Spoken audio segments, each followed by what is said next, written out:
कोई व्यभिचारी को ब्रह्म की अंश समझ के उसके साथ भी घूमते रहना है। हमें किसी के साथ दुर्व्यवहार नहीं करना है, लेकिन किससे दूर रहना है, किससे कितना बात करना है, कौन सा परिस्थिति में कितना सहन करना है, ये सब बुद्धि की खेल है।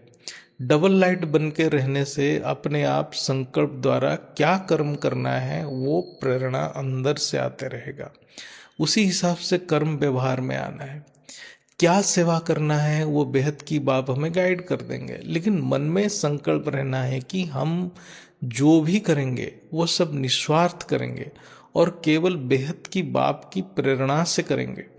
ये अटेंशन हर पल रखना है। ज्ञान योग सेवा से कारण शरीर शुद्ध होता जाएगा और अग्नि तत्व खत्म होगा, तभी परम अग्नि इमर्ज होगा, तभी अहंकार खत्म होगा। इसके लिए निरंतर प्रयत्न करते रहना है। आत्मा को रोज जगाना पड़ता है, इसलिए अभ्यास नहीं छोड़ना है। यानी ज्ञान रोज सुनना है, योग रोज करना है। असल में अहंकार क्या है? जब मन आत्मा से अलग होता है तभी वो अहंकार का रूप लेता है।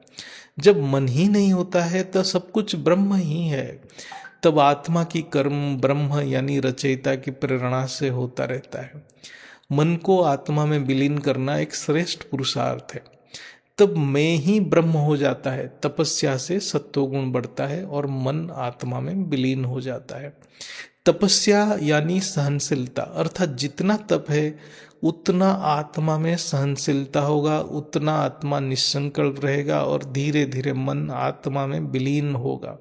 यही योग है, ये चलते फिरते होगा। सहनशीलता यानी हर परिस्थिति को ग्रहण कर लेना और समझना जो भी हो रहा है ये परम पिता के सानिध्य में हो रहा है और उनके प्रेरणा में ही हो रहा है। उनके प्रेरणा में ही कर्म करते रहना है। यही कर्म योग है। कर्म योग से ही सेवा होता है, उसी से गहरा ज्ञान इमर्ज होता है और ज्ञान योग एक्यूरेट होता है। ये एक ही प्रोसेस है ज्ञान मार्ग में। उसके अलावा कुछ भी यानी सूक्ष्म दृश्य देखना और लाइट देखना इत्यादि माया की प्रभाव ही है। इसको जब तक ज्ञानी नहीं समझ रहा है उससे सेवा नहीं हो सकता है। कर्म योग से हमारा आकारी रूप परम शुद्ध होना है और परम तत्वों से भर जाना है।